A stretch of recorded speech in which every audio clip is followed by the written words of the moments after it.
Good morning and welcome to Financial Accounting. Today is Tuesday, October 25th, so we're in the fall 2022 semester. Last class, we finished Chapter 8. And so as you can see on the schedule, the Chapter 8 problem should be submitted by the end of the day today. And we'll be starting Chapter 9 on long-term assets. And so the Chapter 9 pre-quiz should also be submitted by the end of the day today. Really liking this new schedule. I even figured out how to add events that are not due dates. So the due dates are automatically populating in here from what I have put with those assignments. But I wanted to add an event for the upcoming review sessions for each exam, and I was able to figure out how to make that show up. So that's very good. So that will show up to you as well. So this week we'll be covering Chapter 9. That is the third and final chapter on our third exam. And so your third exam will be not this weekend, but the following weekend. The Chapter 9 problem will be due 1 week from today. Next Wednesday, we have scheduled an optional review session that's on Zoom. And just like with the first two review sessions, you should sign up for that in Starfish and then plan to attend on Zoom. As I've said before, please do not skip another class to join that review session.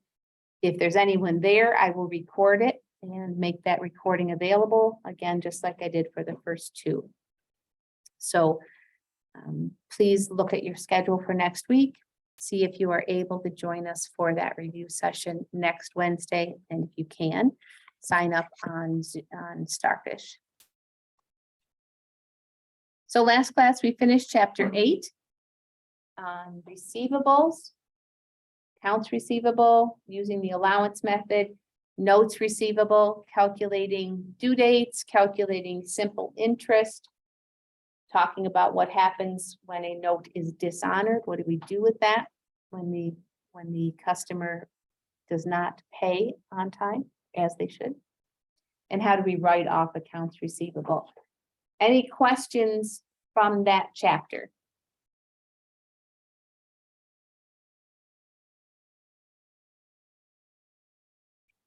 All right. Well, then we will start our new chapter, and that is Chapter 9 on long-term assets.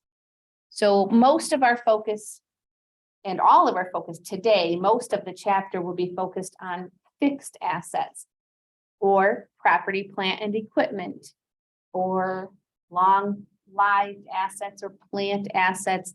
They go by any number of terms. Property, plant, and equipment, or PP&E, is probably the most common term you'll hear in the workplace, PP&E. But next class on Thursday, we'll talk a little bit about two other classes or types of long-term assets.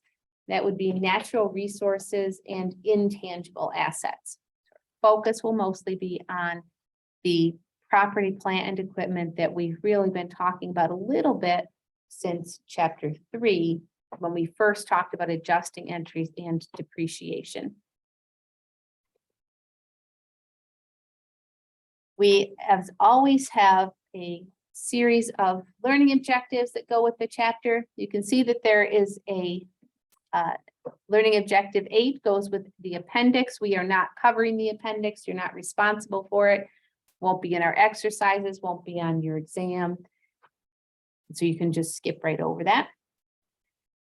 Also, once again, I think the third chapter in a row, I didn't put the exercises in the best order. And so as we get started today, we're going to start with exercise 2. The first exercise in the set on See Now is for learning objective 7. And so we'll cover that at the end of class on Thursday. I actually recognized it and tried to go in and edit it, but once anyone opens that set, I can't make changes to it, which makes sense, right? We don't want half the class having one set of exercises and the other class having, or the other half having something else.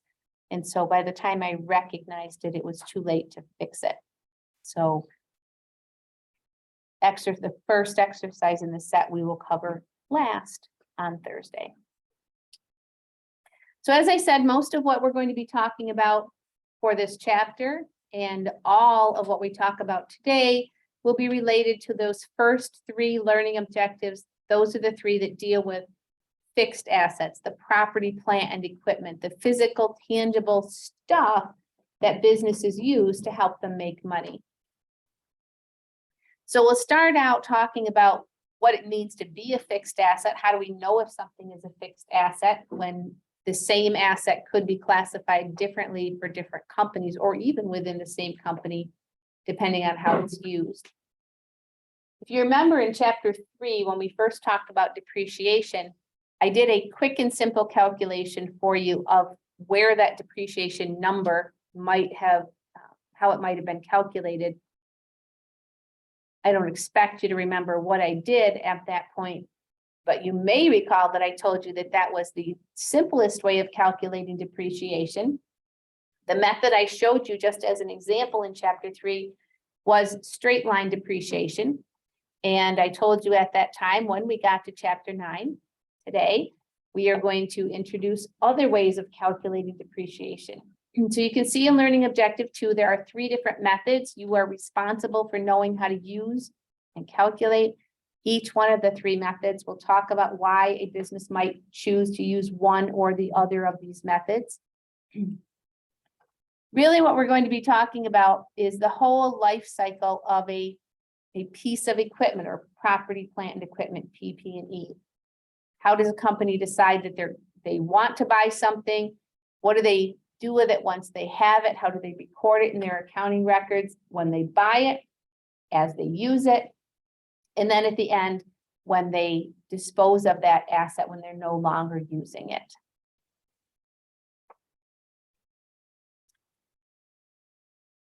So what is a fixed asset? I've given you some other titles for it. You can see those up here on the screen too. Plant assets, PP&E in the second bullet point. Fixed assets or PP&E is something that has a physical substance to it, like equipment, buildings, computers are fixed assets, vehicles, anything that's used in the normal course of operations and has a useful life of more than 1 year. So if you think about it, you see that next to the last bullet point, they're not offered for sale as part of normal operations. That would make them inventory. So if you think about a car dealership, the cars they have available to sell are not long-term assets. They don't want to have those cars on hand 6 months, a year, 3 years from now. They hope to sell them. They're not used in the normal course of operations. But at that same car dealership, where the cars that are for sale are considered inventory, they might have a loaner car that they use when a customer's car is in for service for an extended period of time or even just for a day. They might have loaner cars. Those loaner cars are not inventory. They're not available for sale. They're owned by the dealership and used in the normal course of operations. That loaner car would be part of PP&E. They could have a virtually identical car that is available for sale. That would be inventory. Inventory is a current asset. Property, plant, and equipment is a long-term asset. It's important that we have them classified correctly because current assets are just sitting on our balance sheet at what we paid for them, just like we talked about in chapter 6 with inventory. But if it's used in the normal course of operations and not for sale, it's a long-term asset and it's subject to depreciation. We need to be reporting the expense or the cost of that asset and spreading that cost over its useful life. So let's think about why that would be the case. Why do we have to do depreciation at all? Again, we talked about this to a certain extent in chapter 3, and so this may be review for you. When we buy a long-term asset, whether it's a loaner car for our car dealership, new computers for the computer lab here at JCC, we build a new building or buy a new building, however we acquire that asset. By definition, if it's a long-term asset, we plan to use it over some extended period of time. More than 1 year, more than the normal operating cycle. And so if we used cash basis accounting, we would report the expense of buying that computer, equipment, building, land, whatever. We would report that expense up at the time we bought it. But we can't do that under accrual accounting because of the matching principle. You've heard me talk about this many times. The matching principle is the explanation for why we do the things we do in accounting. It's been the explanation for the past several chapters. The matching principle says you record revenues when you've earned them, and then you match expenses against them. Well, if we buy a piece of equipment, did buying that equipment help us make any money? No, it cost us money. We had to pay for it. It's not the buying of the equipment that helps us make money. It's the using of that equipment. And if we're going to use that equipment for 5 years or 10 years or 40 years, we should be spreading that cost over the 5 or 10 or 40 years. And that's the whole purpose of depreciation in accounting. It's a technique we use to take that upfront cost of acquiring a long-term asset and spreading it out over the useful life because of the matching principle. That makes sense to everybody? Okay. So we may have paid for the whole, we may have paid cash for it, we may have paid for the whole thing up front, but we don't report the expense until we're actually using it in the normal course of operations, and we spread that expense over the useful life of that asset. So as I said, there are 3 different ways that we're going to be looking at calculating that depreciation. In total, the depreciation we record is going to be based on the cost of the asset. And it doesn't matter which one of the 3 methods we use. In total, over the life of that asset, the depreciation we report is going to be the same. So the only difference among the 3 methods is how we break it up. Straight line, as I told you in chapter 3, is the easiest because we report the same amount of expense every time. The other 2 methods were units of activity or production. And in that method, we report more when we use it more, and we report less expense when we use that asset less during the period. So we get maybe even a better match between the revenues it helped us to generate and the cost. The double declining balance method, the 3rd method that we're going to cover, is what's called an accelerated method. So I assume you all know what accelerated means. It means moving something more quickly, right? And so an accelerated method means we report more expense early on in the first years of the asset's life, and we report less later on.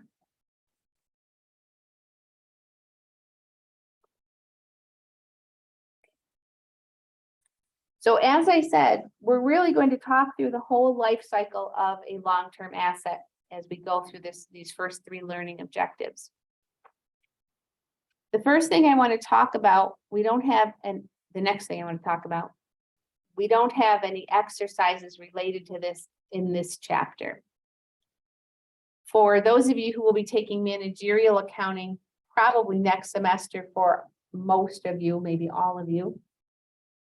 In managerial accounting, we have a whole chapter on capital expenditures and how we make decisions about how to spend our money on capital projects. The term capitalize or capital refers to making something a long-term asset, recognizing that we're going to use it over some extended period of time. When we say that we capitalize an asset, it means we put it on the balance sheet and we write it off over time. Capital budgeting, capital expenditures refer to planning and spending on those long-term assets, which are outside of our normal operating expenses. It's investing in our business. Those are considered investing transactions, and we'll talk about that term when we get a little bit more, when we get to chapter 13 on cash flows. So how does a company decide that they're going to invest in some new piece of equipment or buy or build a new building or replace its computers in the computer lab? How does it make that decision? Well, they're going to make that decision based on what's best for our company, right? What's best for the bottom line. So they're going to be doing some kind of a detailed analysis of the cost of buying that new asset and the benefit of having that new asset. Does it help us generate more revenues? Does it save us money in the long run? Every decision like that is based on what's best for the or should be based on what's best for the financial health of the company. So how do we do that analysis?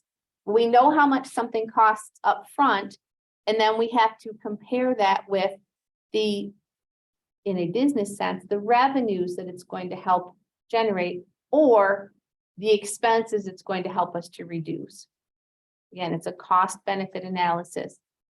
In order to do that, we have to take into account the time value of money, because these assets that we're talking about in this chapter are going to be with us for some number of years.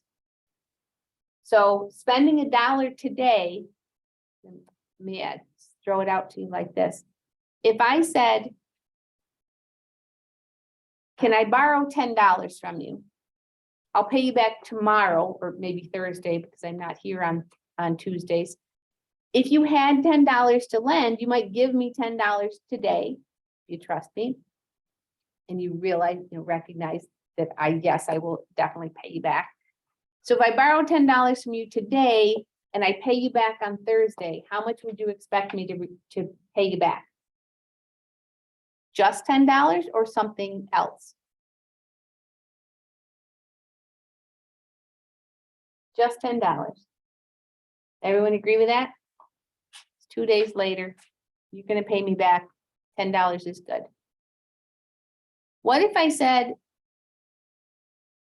I want to borrow $10, and if it helps you to think about it, pretend it's not me, pretend it's your roommate or something else, someone else, someone that you trust, someone that you know will pay you back. And if you said, I'd like to borrow $10 and I'll pay you back in December, or maybe we should make it $100. Assume you have the $100, your roommate's good for it, wants to borrow $100 and he'll pay you back at the end of the semester. So now you have to wait, what is it, like 6 weeks, maybe till the end of the semester now? Because we have the week off for Thanksgiving. So now you have to wait 2 months to get your $100 back. How much do you expect to be paid back? Just the $100 or more at this point? Because you have to wait longer. More?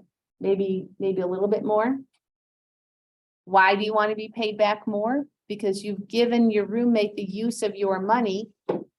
In economic terms, we would call that opportunity cost. You've given up the right to use your own money for the next 6 weeks.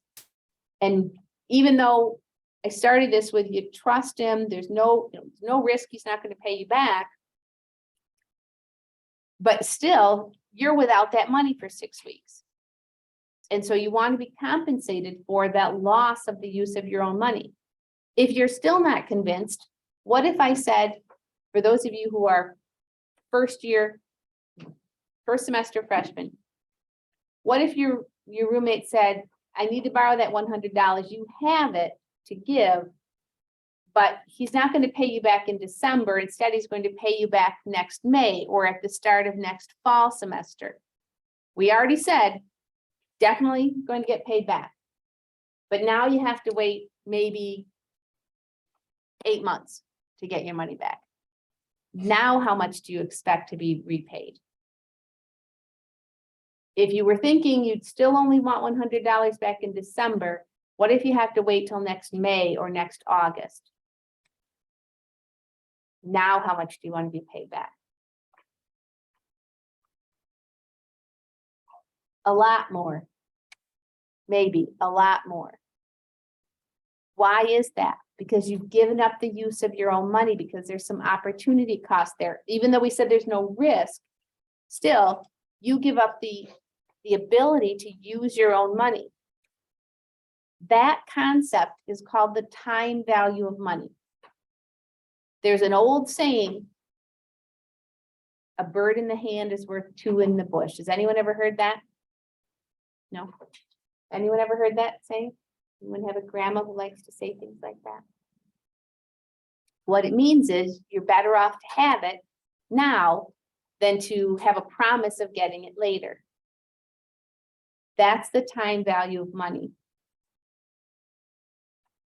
How does this relate to this chapter? Well, we're talking about long-term assets, and how does a business decide that they're going to acquire some long-term asset? Well, they're going to do this cost benefit analysis. How much is it going to cost us now versus how much are we going to get back for it later? The cash flow now is a certainty. We know exactly how much it's going to cost when we're looking at buying some new pieces of equipment. What we don't know for sure is how much we're going to get back. And even if we have guaranteed cash flows, those cash flows aren't happening today at the same time you make the purchase, that they're going to be extended out through some number of years. By definition, if it's a long-term asset, we're going to be using it for years. So we can't say it's $100 today and we'll get $100 back next year and think that those dollar amounts are equivalent. They're not. So we need to, when we're making this decision about a capital purchase, capital expenditure, we need to make a decision about time value of money. How much is it worth to us to get $100 a year from now? How do we quantify that? How do we put a number on it? And so that's definitely going to be part of this calculation. Companies don't go out and buy new pieces of equipment or build a new building just because, hey, that'd be cool to have that new piece of equipment. They should be making a rational, informed decision based on how much is it going to cost and how much is it going to be worth to us. So all of that goes into the decision-making up front. Part of that then is how much is this asset going to cost us to acquire? And that will take us to our first exercise for today, which is exercise number 2 in the chapter 9 set. How do we know the costs that are going to be added in to that upfront cost when we acquire that asset? So here's a flow chart that can help you make a determination about how something should be recorded in our financial statements. The first question we have to ask is, how long are we planning to own this asset? Is it going to have a long life? That is, are we going to use it for more than 1 year? Is it going to benefit us for more than one fiscal period? If the answer is no, then it's an expense. It doesn't get capitalized at all. It doesn't go on our balance sheet. But if the answer is yes, we are going to use that for more than 1 year, we know it's going to go on our balance sheet, but we still have to ask one more question about how do we report that? If we are going to use it in the normal course of operations, it's a fixed asset and it's going to be subject to depreciation. We're going to classify it as property, plant, and equipment on our balance sheet. If we're not using it in the normal course of operations, it's considered an investment. Just like the distinction between a long-term asset and an expense is really important, this decision, is it a fixed asset or is it an investment, is also a very big decision for us, and it's important that we get it right. So if you're wondering why would a company buy a long-term asset that they don't plan to use or don't plan to use right away, I'll give you an example. Let's say that there is a piece of property that JCC learns is going to be sold, and it's right next to campus. And we decide we're going to buy it, although we're not exactly sure what we're going to use it for. Maybe we're thinking we might build a new, I have no idea, sports field. Maybe we're considering replacing or adding onto our academic buildings, or needing to, in the future, we want to keep open the option of building a new residence hall, dorm, if we need it. At the moment, we have no specific use for that piece of property, but we want to keep open the option that we can use it in the future. If JCC bought that property, that would be an investment. There was a property right next door to the Olean campus, and I know most or maybe all of you are not familiar with that campus, but there was a piece of property that was surrounded on 3 sides by JCC property. It was owned by the Knights of Columbus, and they wanted to sell, and JCC wanted to buy it. It had a building on it. It had what was essentially an old house with a hall attached, which was pretty new, attached on one end. JCC had plans for that, but as part of the SUNY system and being sponsored by that campus by the Cattaraugus County, we can't just decide, hey, we're going to start, building, tear down what's there and build a new building. We have to secure funding. We have to get permission from the state, from our local sponsor, Cattaraugus County, in that case. And so we actually owned the property for quite some time before we were able to move ahead with tearing down the existing structure and putting up what is now the MTI Manufacturing Technical Institute in Olean. During the time that we owned that property and were not using it, while we waited to secure funding and permission and so on, that was considered an investment for us.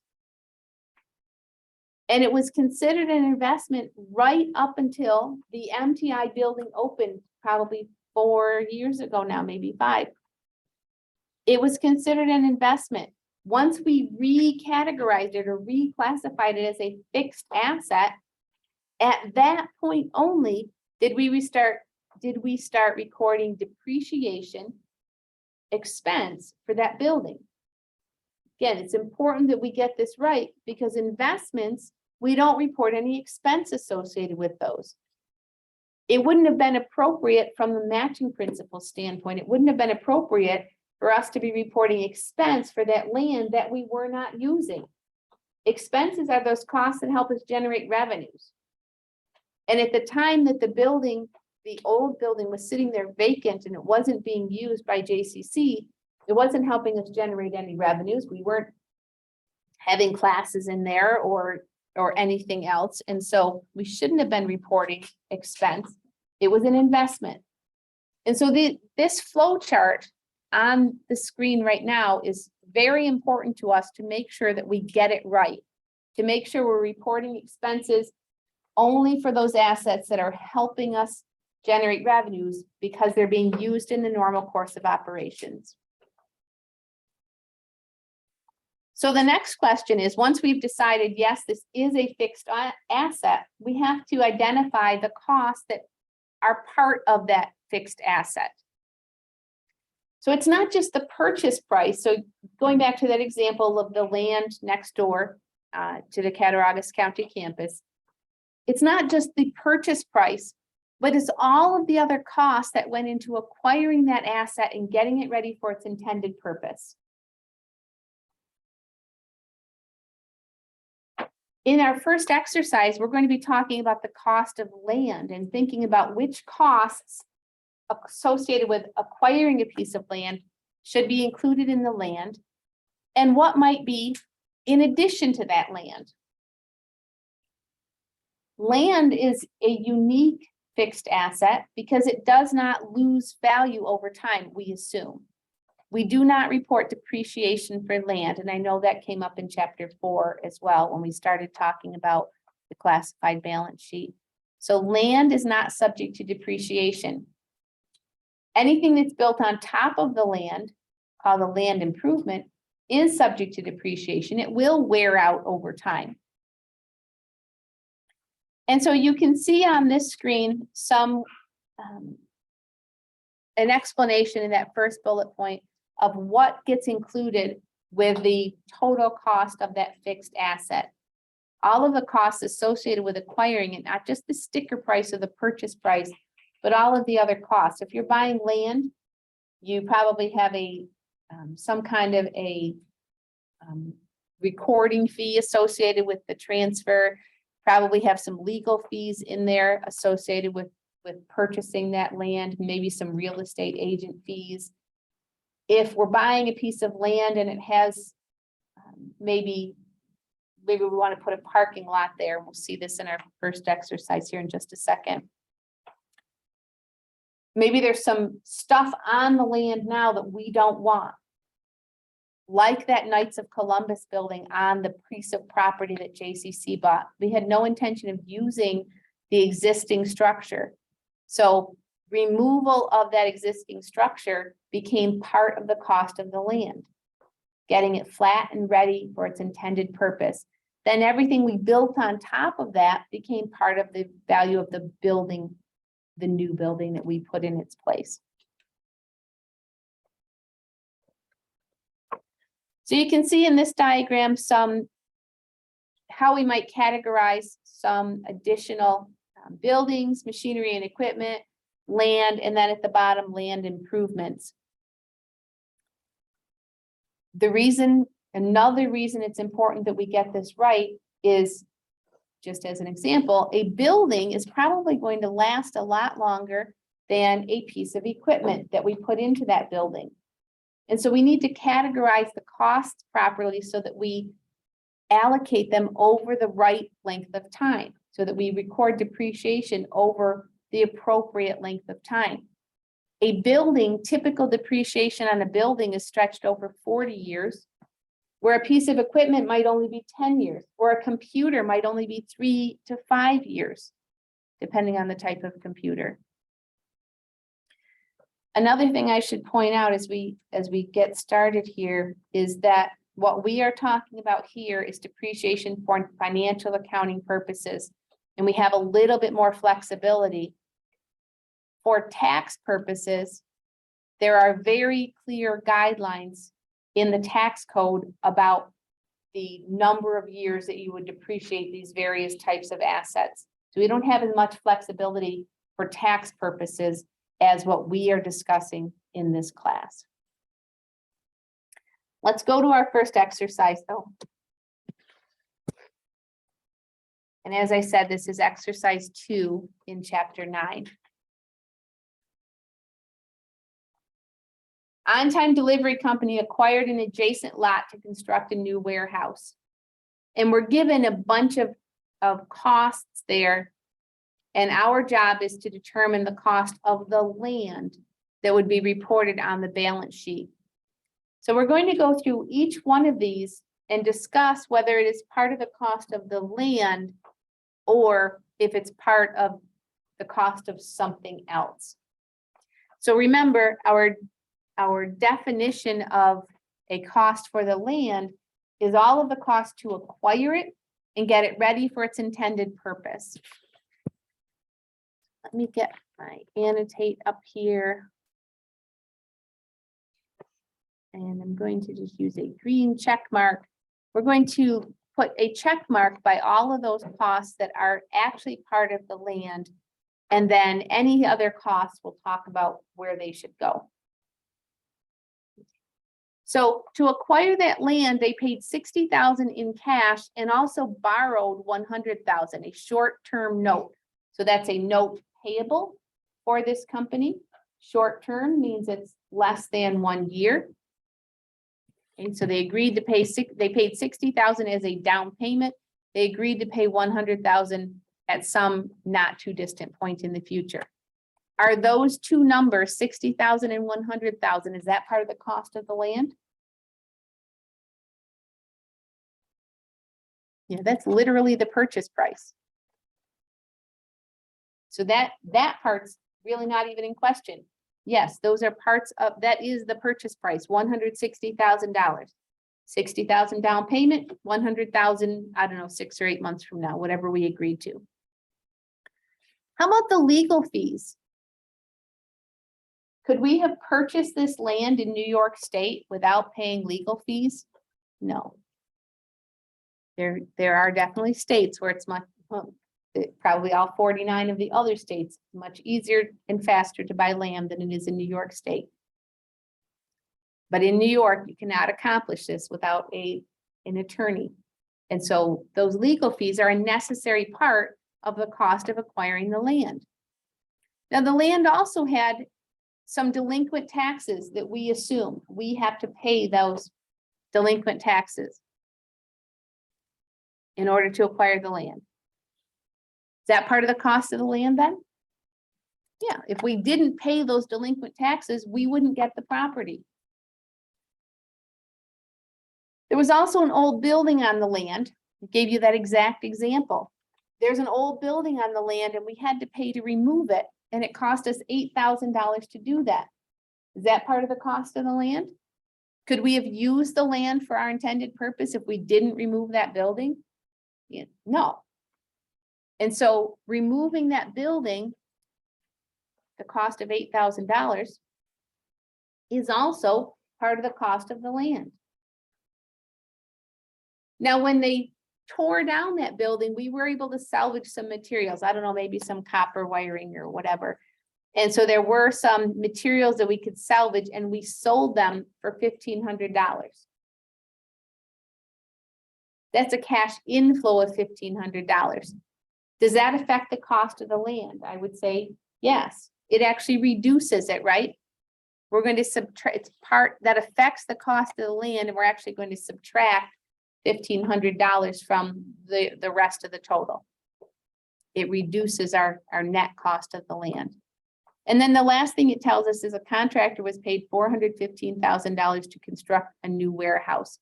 Is the warehouse part of the cost of the land? No, the warehouse is not part of the cost of the land. The warehouse is a long-term asset. But remember, the land isn't going to be depreciated. We're never, ever going to show any expense for buying that land. But what do you mean? We paid for it. Yes, we did. And it's a cash flow, but it's not an expense, because our definition of an expense is something that helps us generate revenues. Just buying the land didn't help us generate revenues. I'll say it again, land, we assume, doesn't lose value over time. And so whatever we pay for it, including all of these types of costs that we've already added here, whatever we paid for it, it gets recorded on our balance sheet at that value, and it stays right there until we just sell the land, dispose of the land sometime in the future. Maybe never, maybe we still have it. Company can last forever. Maybe the company keeps the land forever. But we don't ever report depreciation on land. The only thing that would ever change the value of the land, because we don't write up the value either. We don't increase the value of the land. Even though if you know anything about real estate, over time, we assume that land will grow in value.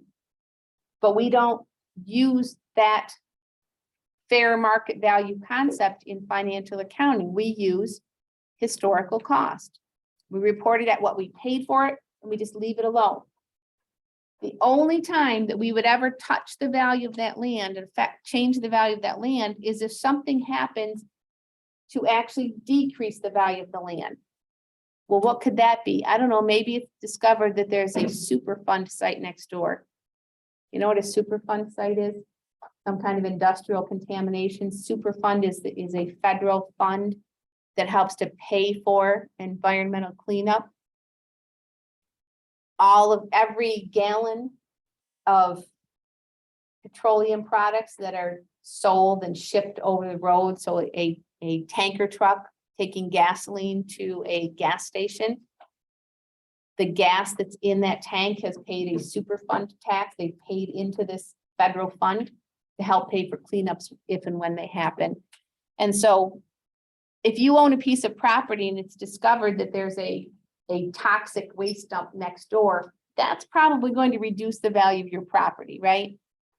We would say the value of that property is impaired. At that point only, would we write down the value on our balance sheet because the value has been impaired? Other than that, and we'll come back to this concept of impairment on Thursday when we talk about intangible assets.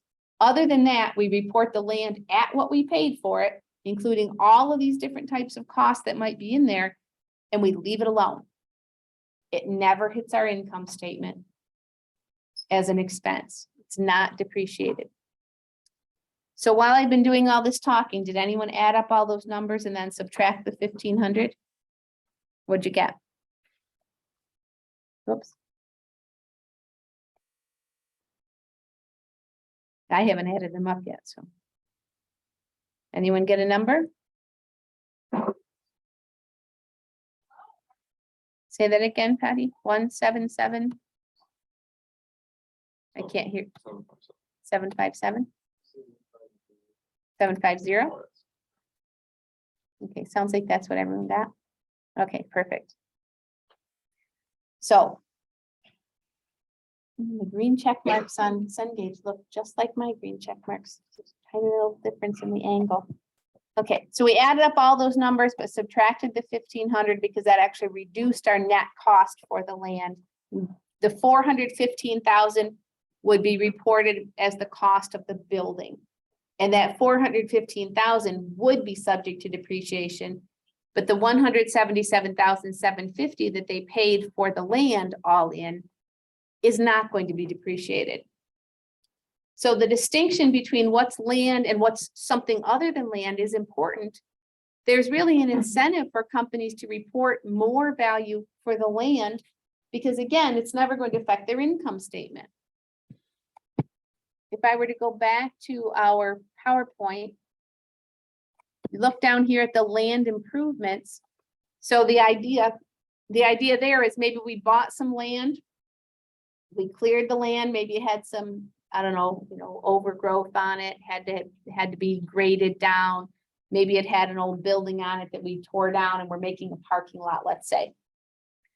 And so all of the costs that go into buying the land, as we just discussed, would be categorized as land, but everything we built on top of it, the paving for the parking lot, any signage, painting the lines, putting up lighting, all of that is considered land improvements. And that is subject to depreciation. It will be written off as an expense over time because they do wear out. The paving will need to be redone, resurfaced. Any outdoor lighting or signs are going to wear out and need to be replaced. So getting it right, getting the correct categories here is a very important function within financial accounting. Okay. So at this point, we've talked about how do we know, how does a company decide that it's going to buy a new asset? Because they did that cost benefit analysis, taking into account the time value of money, and said, yes, this is worthwhile for us. We should invest in that product or whatever it is that we're trying to buy, the piece of equipment, the building, the land, whatever. We make a decision, yes, let's do it. Now we know that at the time that we acquire the purchase, acquire whatever it is, we make that decision. Is it a long-term asset? Yes, it goes on the balance sheet. No, it goes on the income statement. Once we know it's long-term, is it an investment or is it property, plant, and equipment? Are we using it in the normal course of operations? We have to categorize it correctly. Now we're moving on from there. Now we have this asset. We've recorded it. We've answered all of those questions. We've recorded it. We've made the determination this is property, plant, and equipment, and we haven't yet reported any expense. And so now we have to decide, how do we report that expense? In bright space here, we go to the reference materials.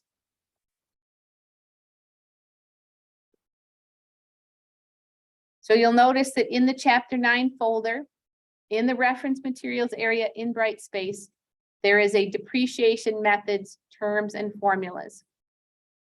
I'm gonna pull that up, but it's not gonna look quite the same on my screen as it does on yours. But you can see all of what I want you to see. So what we're going to be talking about next is the information that's on this page. I just want you to see where it is in case you want to refer to it or add it to your notes if you keep a notebook. So in Brightspace, under reference materials in the Chapter 9 folder, this is what we're going to be using next, these terms. And down here at the bottom, we have the 3 different methods for calculating depreciation, and I have a formula there for you to use to calculate it. I'm actually going to copy, oops, maybe. I'm going to copy a couple of these and bring them over into Cengage.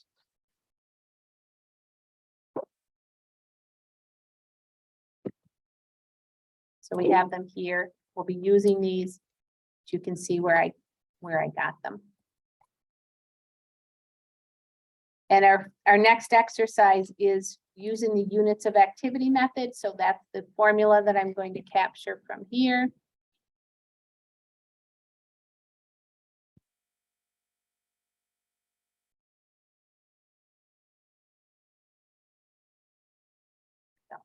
Okay. So I just copied those over so we can use them here. We're going to talk about what each of these terms means. Excuse me. So at the time we acquire the asset, we know the full all-in cost of that asset. We just talked about what might be included in there. In this exercise, we're told that a diesel-powered tractor with a cost of $115,000. That is our historical cost. That's what we actually paid for it. That is what I'm going to call a hard number. It is verifiable. We have invoices for all those different costs. Might have included transportation or shipping charges. Maybe there was some maintenance that needed to be done on it so that it's ready to go. All of that, taxes, anything else, all of that makes up the $115,000. So that is a real number. It's an actual verifiable. We have invoices to show all of the costs that make up that $115,000. Next, it says an estimated residual value of $10,000. I use that term in Chapter 3, but again, it's been several weeks since then, so I don't necessarily expect you to remember all of this. But residual value is, what's a residue? Let me just ask you that. What does it mean if I say there's a residue on that table? There's something left there, right? A residual value means how much value is this diesel-powered tractor going to have left when we're done using it? Other terms for that same concept include salvage value, scrap value, trade-in value. All of those terms mean how much do we think it's going to be worth when we are done using it? Okay. That residual value then is an estimate. And in my formula that I put here on the screen, I wrote that out, estimated residual value. We don't know exactly how much this tractor is going to be worth when we're done using it. We have to guess, we have to estimate. And so those two numbers, the original or historical cost minus the residual value, which gives us a remaining value of $105,000 for this tractor. That is known as the depreciable cost. That's how much of the original or upfront value of this tractor we're going to use up. Okay? It cost us $115,000, but $10,000 of that value is still going to remain, we believe, we estimate, when we're done using the tractor. So how much are we going to use up? $105,000. Does that make sense? Everybody okay comfortable with that calculation? That's how much of the original cost of the tractor we are going to use up. And so that number, $105,000, is the total depreciation that we are going to record for this tractor. And as I told you a few minutes ago, it does not matter whether we use straight line, units of activity, or double declining balance. The total depreciation we are going to report for this tractor is $105,000. The only difference among those three methods is how do we break that up? How do we divide it up? How much do we report each year? We know in total, we're going to report $105,000, but how much do we report the first year, the second year, and so on? That's the difference between straight line, units of activity, and double declining balance. How do we take that $105,000 and break it up? Everybody with me? Okay.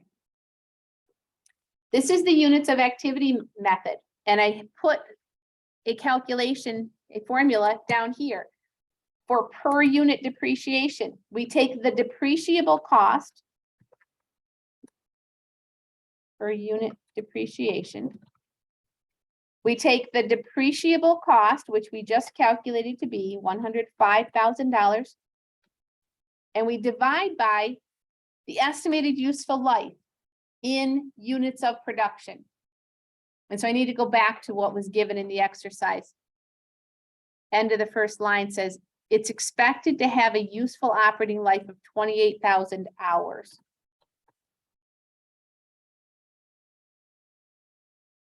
So rather than measuring the usefulness based on number of years, we are measuring the usefulness based on some other unit. In this case, it's operating hours, but it could be how many widgets did it produce, or any other way of measuring the activity, the production of this tractor.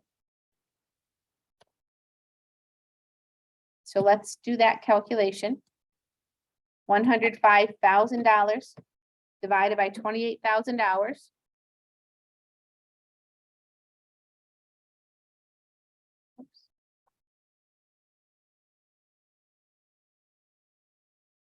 I got $3.75 per hour.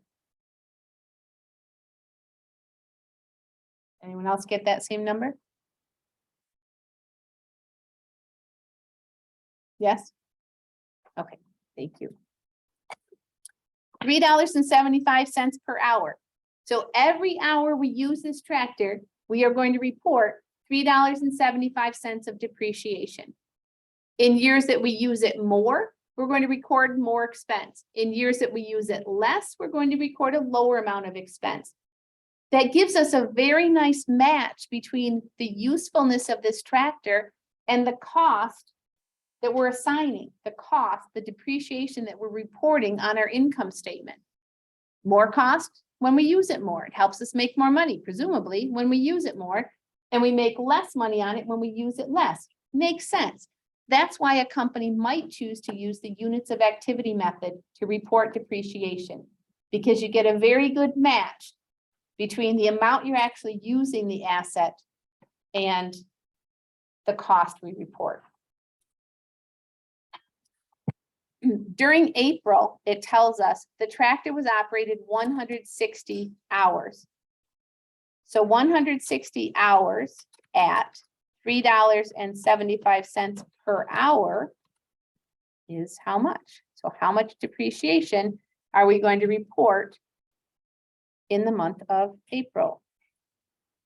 375 times 160 hours, $600.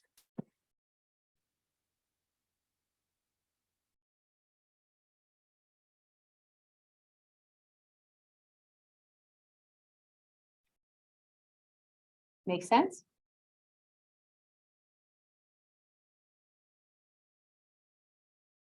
I'm going to throw something out there. This will come up again later.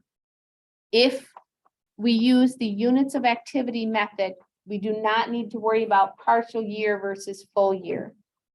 because we are not allocating depreciation based on the passage of time.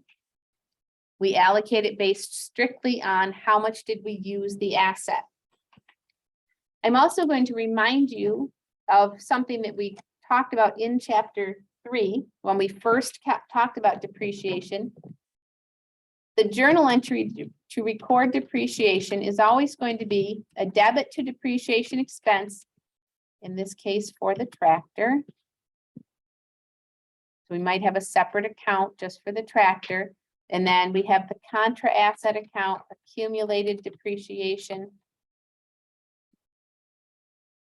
Oops.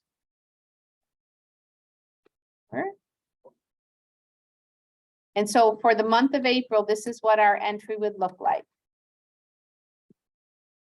A debit to depreciation expense and a credit to accumulated depreciation for the tractor. On our balance sheet then, this is what we would see.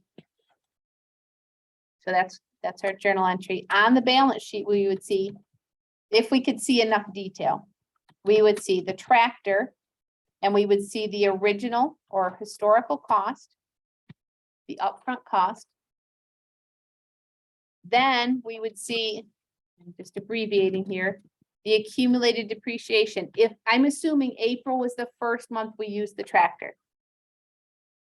And so we've now reported $600 worth of depreciation. Then we see the book or carrying value, which is how much of that asset is left. So the second line that I carried over here from Brightspace, carrying value equals historical cost minus accumulated depreciation. On our balance sheet, that's what we would see. How much did we pay for it? How much have we now used up or reported as expense? And then the remaining balance is how much gets included in our total assets, the book or carrying value. Those two terms mean the same thing. So that's our first method of reporting depreciation. Units of activity. We can calculate the cost per unit, the per unit depreciation, before we even start using the tractor. We can calculate that cost before we even buy the tractor. But keep in mind, it's based on estimates. There are two estimates that went into that calculation. The first one was, how much is it going to be worth when we're done using it? The residual value. And the second estimate was, how many hours are we going to use it? The estimated useful life. So do we think that $3.75 per hour is exact? No, because it's got two estimates in there, and either one, probably both of those, are a little bit wrong. We hope they're not a lot wrong. We do the best we can with what we know, but probably one or both of those estimates are going to turn out to be at least a little bit wrong. And we'll see what we do about that when we talk about the end of the life of the asset. What do we do with it when we're done with it? Okay, any questions so far? All right, so clear my drawings here. My green check mark in there, and we'll move on. And so in our next exercise, we're going to cover both of the other methods, straight line method and double declining balance. The terms that we already used are going to be used here as well. So original or historical cost, estimated useful life, estimated residual value, depreciable cost, book or carrying value. We should be familiar with all of those at this point, and they're all on that page in the reference materials folder in Brightspace.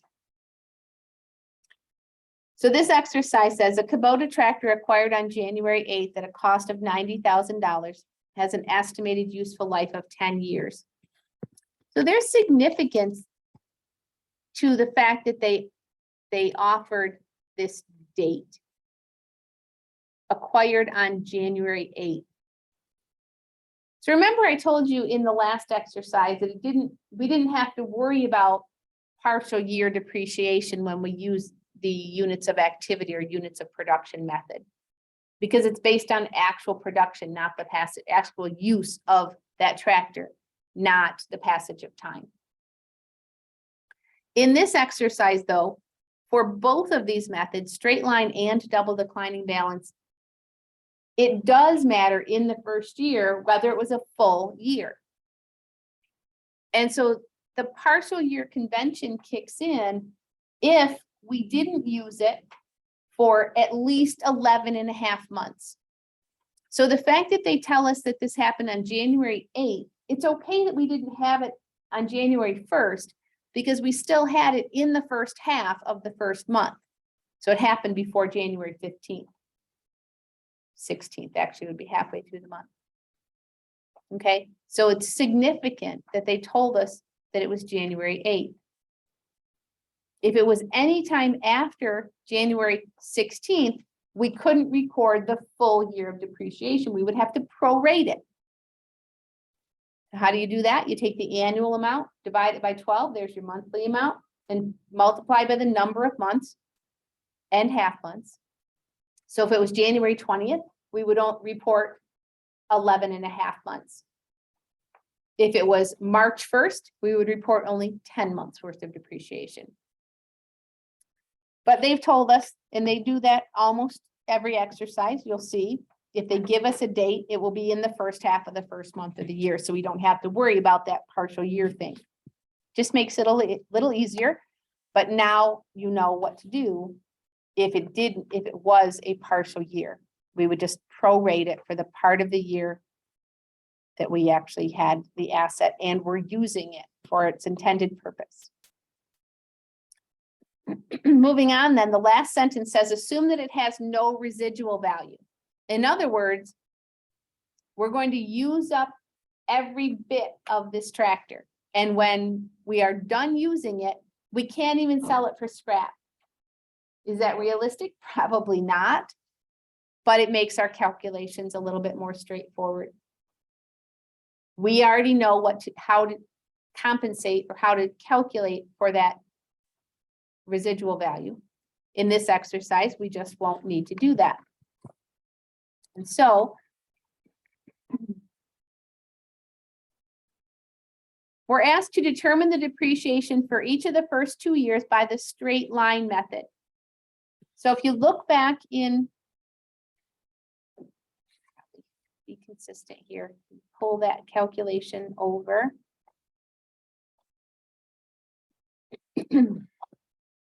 So I'm just going to paste the formula here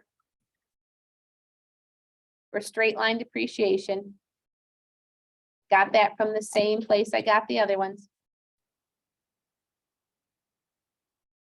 To find the annual depreciation, we take the depreciable cost. We already know that that's the full historical cost minus the residual value. So for this exercise, there is no residual value. So the depreciable cost is the same as the historical cost, $90,000. Divide that by the estimated useful life in years. And the end of the first sentence told us they estimate they'll use this tractor for 10 years.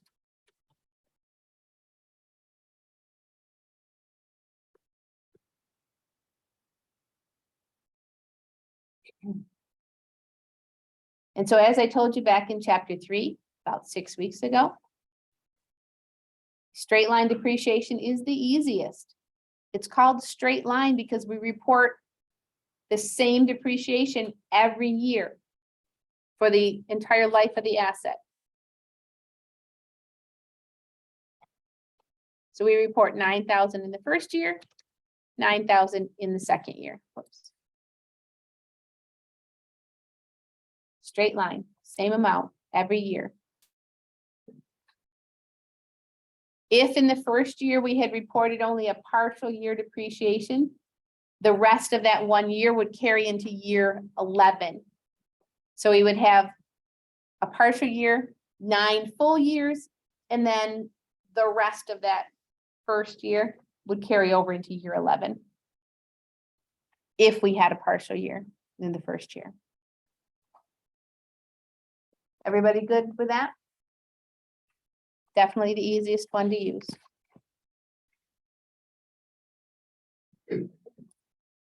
Gonna pull my formula for double declining balance over.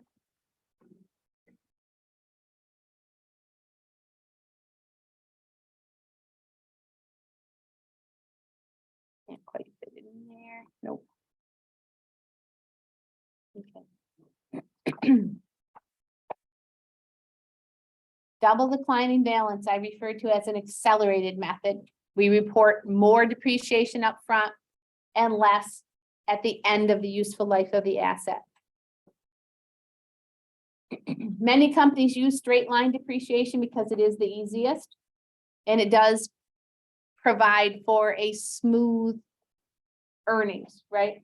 Reporting the same expense every year that we're using the asset, it smooths out our earnings. Double declining balance is an accelerated method. It has you reporting more depreciation at the early part of the life of the asset and less later on. One justification for using double declining balance is because the idea is when an asset's new, it doesn't have a lot of maintenance and other costs associated with keeping it running.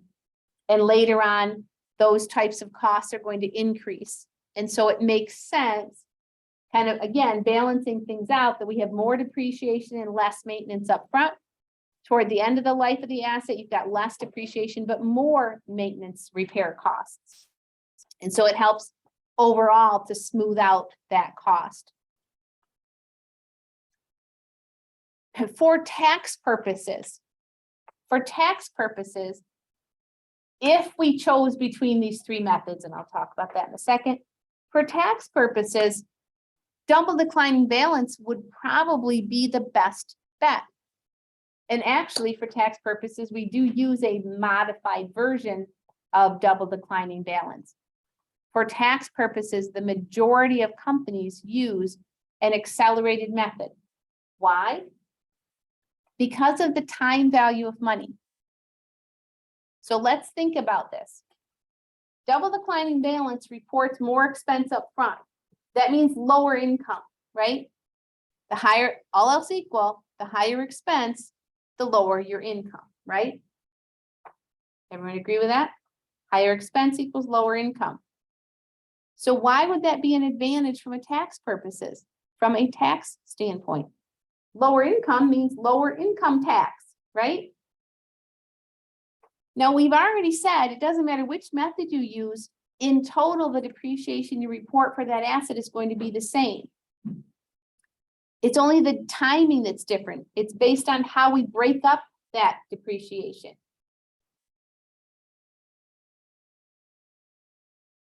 So reporting more expense up front and less later on means that you'll pay less taxes now and more later on. But if we can put off paying those taxes even a few years, the time value of money says those taxes are actually worth less if we have to pay them later. They'll actually cost us less in real terms. And so in reality, most companies use an accelerated method for tax purposes. This is widely recognized. It is widely used as a tool in tax policy to help spur investment, to help companies find profitable uses of investing in their company, to allow them to write off a piece of equipment more quickly. No matter which side of the political spectrum you're on, it is well understood by both sides that writing off a piece of equipment more quickly makes it more likely it's profitable for the company, more likely they will invest and grow the economy. So let's see how to do this calculation, and then I'll talk about it a little bit more. So double declining balance method. To calculate the depreciation, you take, oh, I have a, there's a typo in there. Hang on one second.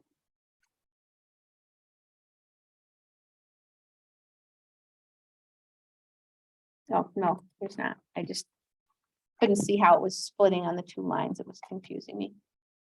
So to calculate the depreciation. So we're going to be looking at year one here. So for straight line method, we just divided by the estimated useful life. But this is double declining balance. We're actually dividing by the estimated useful life, but also multiplying by 2. So 2 divided by the estimated useful life, which we already said was 10 years for this exercise. So rather than just dividing by 10, we're actually dividing by 5, right? 2/10, 1/5. And unlike the straight line method where we multiplied by, or the numerator was depreciable cost, you'll notice in the calculation for double declining balance, we're multiplying by the carrying value. This is not a great example because in this case, there is no residual value. So at the beginning of the life of this Kubota tractor, the carrying value is $90,000. But that is also the depreciable cost. But you need to know that this formula for double declining balance, unlike what we did for straight line and for units of activity, we're not basing it on the depreciable cost, we're basing it on the carrying value. In other words, we haven't subtracted the residual value. It's just not as evident in this exercise because the residual value is 0. So 2 divided by the useful life times the carrying value.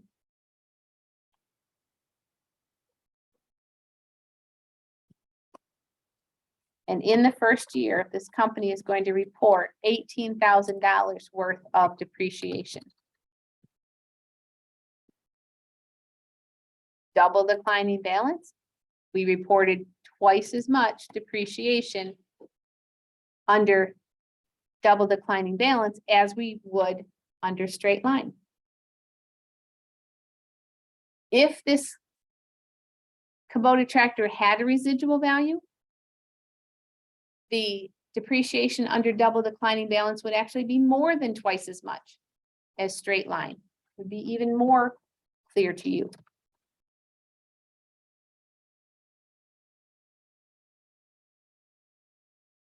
And as I told you, double declining balance is an accelerated method. We report more upfront and less later on. So you can assume, you can guess, that in year 2, we're going to report less depreciation than we did in year 1. And each subsequent year, it gets lower and lower. So 2 divided by the useful life times the carrying value. Well, remember, we talked about the definition of carrying or book value in our last exercise. It's the original or historical cost minus the accumulated depreciation. Well, in year 2, we have just 1 year of depreciation, or $18,000.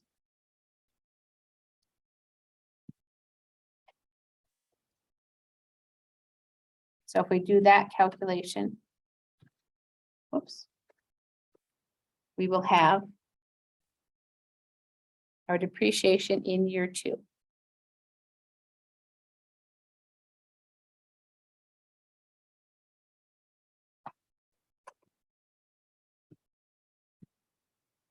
$14,400 is what I got.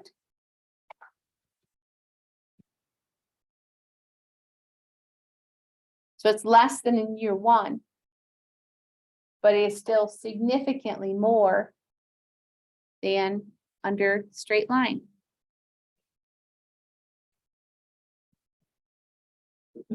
So that's the end of what this exercise calls for, but I want to keep going here. Try to do the calculation yourself for year 3. I'm going to put mine on the screen, but please try your own. and then look at mine. Try it on your own and then look at mine.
Okay, so I had only asked you to do the calculation for year 3.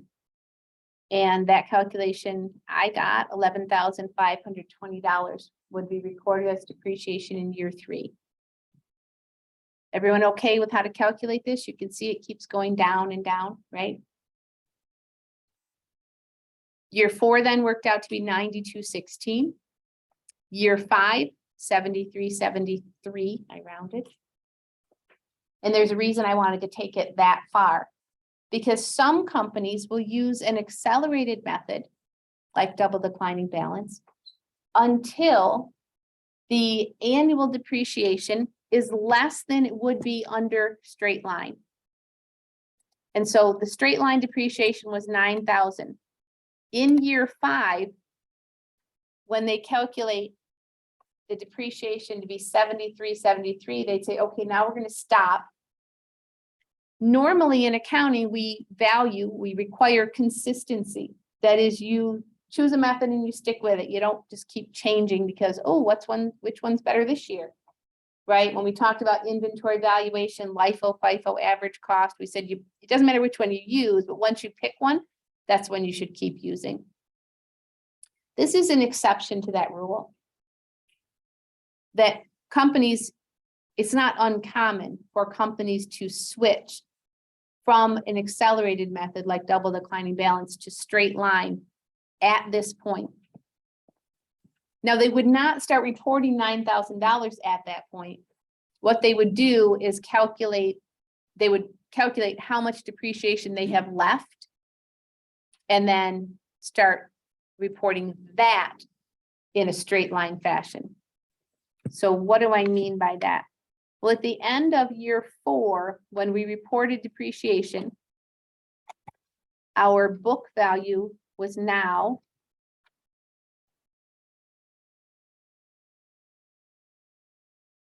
at the end of year 4, it would have been the original cost minus how much depreciation they had reported up to that point. So I'm adding together each year's depreciation, 18 plus 14,4 plus 11,520 plus the 9216. So at that point, if I can fit this in here, 53,136.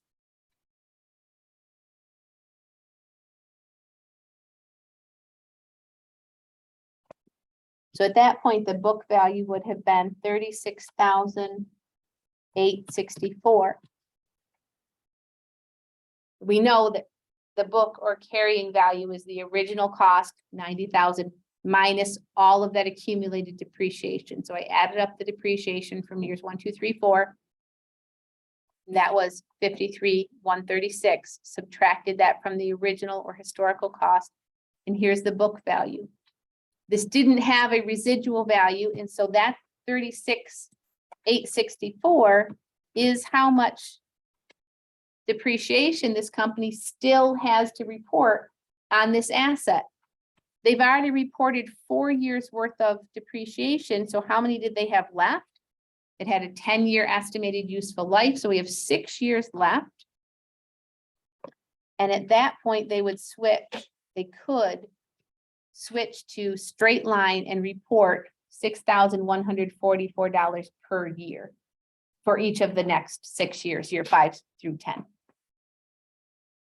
So again, that was not, I went farther than what this exercise requests of you, but I wanted you to see this is a very realistic scenario that a company would want to report more depreciation up front because of that tax implication.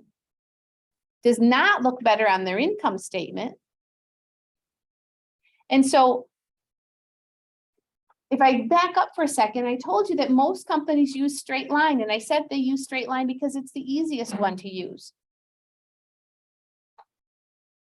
But why wouldn't they use double declining balance if it saves them money?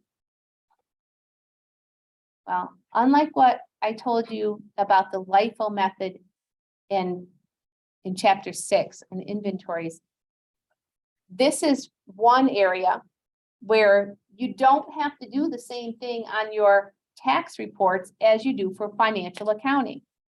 And so for financial accounting, most companies use straight line because it's easier, because it smooths out their earnings, as we already discussed. And then they'll still use an accelerated method for tax purposes. And allows them to write off that investment faster, reducing their income tax in the current period, delaying the payment of that income tax to a future period.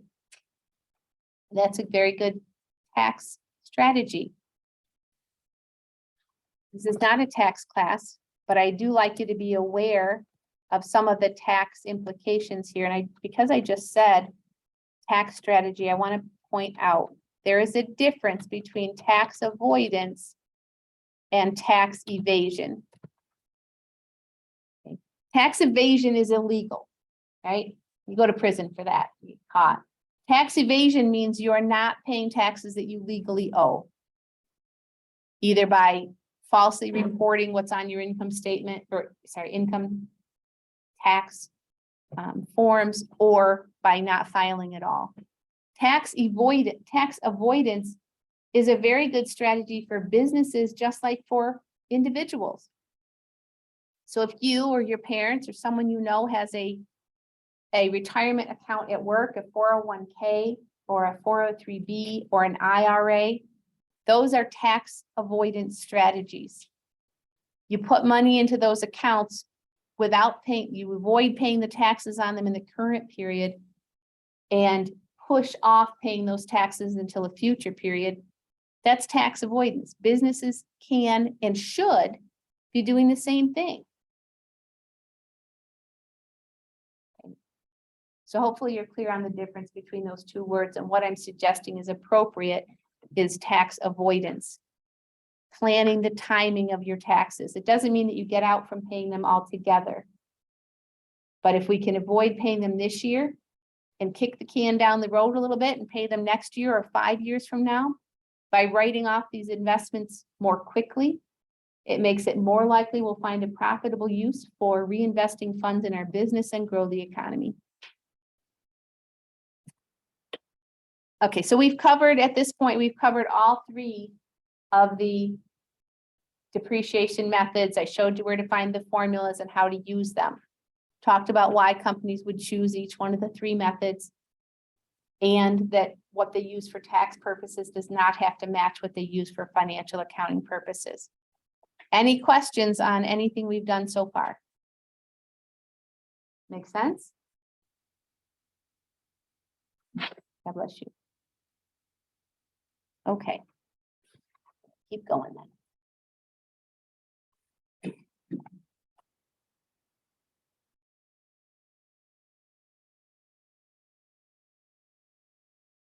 So as I said, I already explained this to you, in most of our exercises and problems that we do for class, we are given a date that is in the first half of the first month.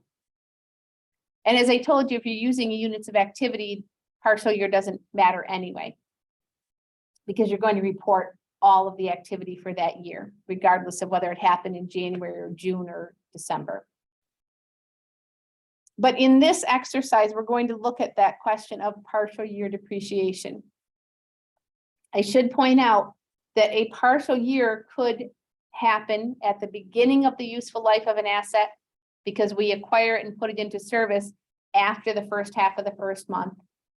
So you'd have to report a partial year.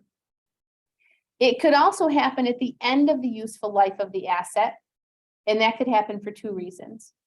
One, because we reported a partial year at the beginning, and so that remainder carries over to the last year. But it also could happen because we decide to sell an asset or stop using an asset before the end of what we thought its useful life was going to be. So in that last exercise, it said we were going to use that Kubota tractor for 10 years. But what if at the end of year 9, it had a major breakdown and it was going to cost us a lot of money to fix it, but we only plan to use it for one more year anyway? We might look at that and say, it's not worth fixing. We should just buy a new tractor now. It's a year earlier than we had planned, but we did that cost benefit analysis. It doesn't make sense. That could result in us having a partial year of depreciation in what was year 9 in my example. Or maybe it happened 2 months into year 10. That could happen. So we could have a partial year at the beginning or at the end. And as I already explained, all we need to do then is prorate the depreciation. So we would still calculate the depreciation for the full year and then just change it into a monthly amount and only report depreciation for the months that actually the asset was in service. And so that's what we're doing in this exercise. Equipment acquired at a cost of $105,000 has an estimated residual value of $12,000 and an estimated useful life of 10 years. It was placed into service on May 1st of the current fiscal year, which ends on December 31st. So they're using a calendar year as their fiscal year. And they were asked to use in part A, we're asked to use the straight line method. So we're going to go ahead and do the calculation as if it was for the full year. So thinking about the calculation, color here, thinking about the calculation for straight line depreciation. It is the original or historical cost minus residual value. So that gives us our depreciable cost. We divide by the estimated useful life, and that will give us our annual depreciation.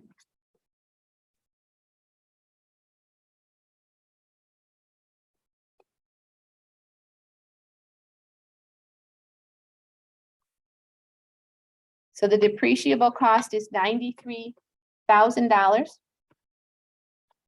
Divide that by 10 years, and the full annual depreciation would be $9,300 per year. That's just using straight line method, as we already saw. Everybody okay with that?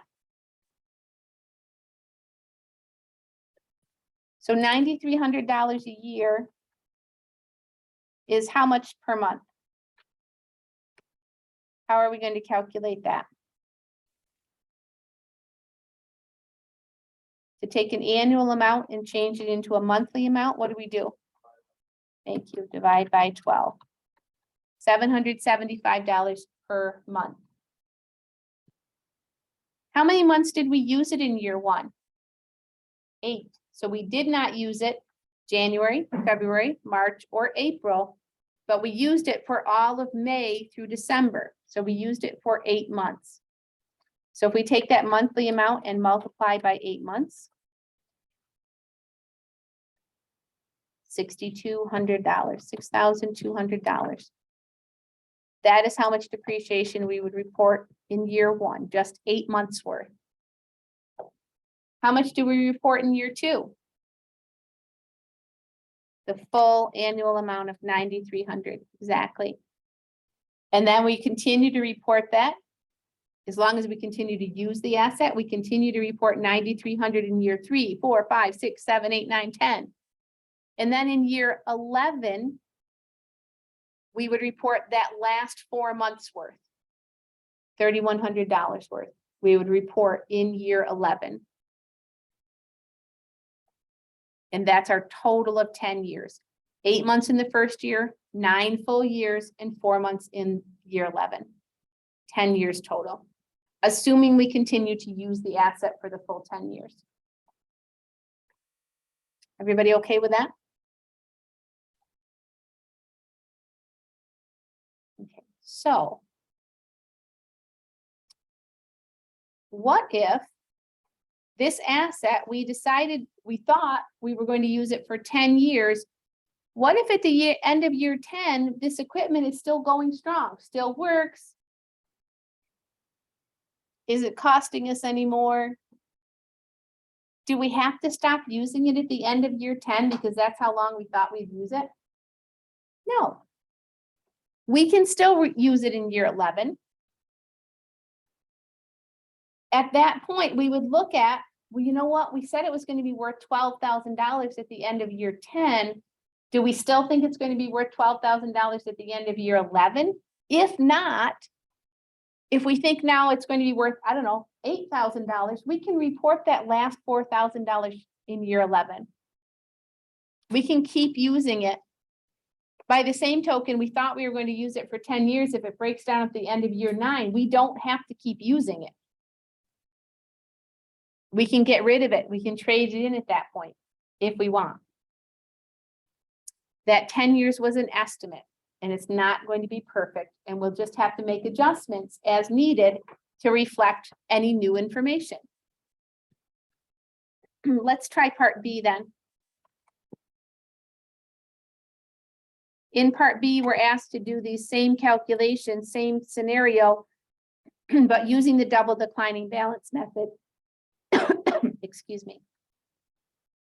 And so the double declining balance method, remember, does not start with the depreciable cost. It starts with the carrying value. In year 1, we haven't reported any depreciation yet. And so the carrying value is the original cost of $105,000. And then we multiply that by 2 over the useful life.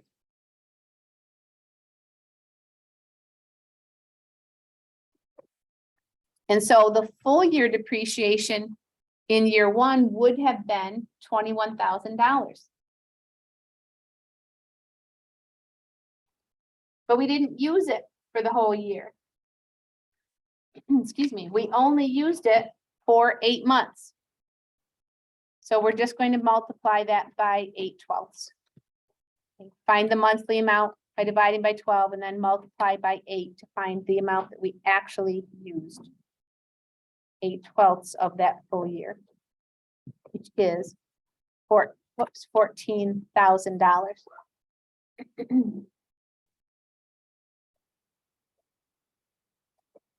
Now we can calculate year 2. Everybody okay with where that 14,000 came from?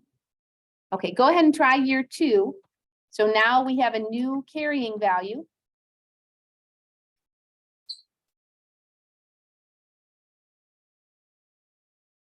We have to take into account the depreciation we already reported in year 1 to find the new carrying value.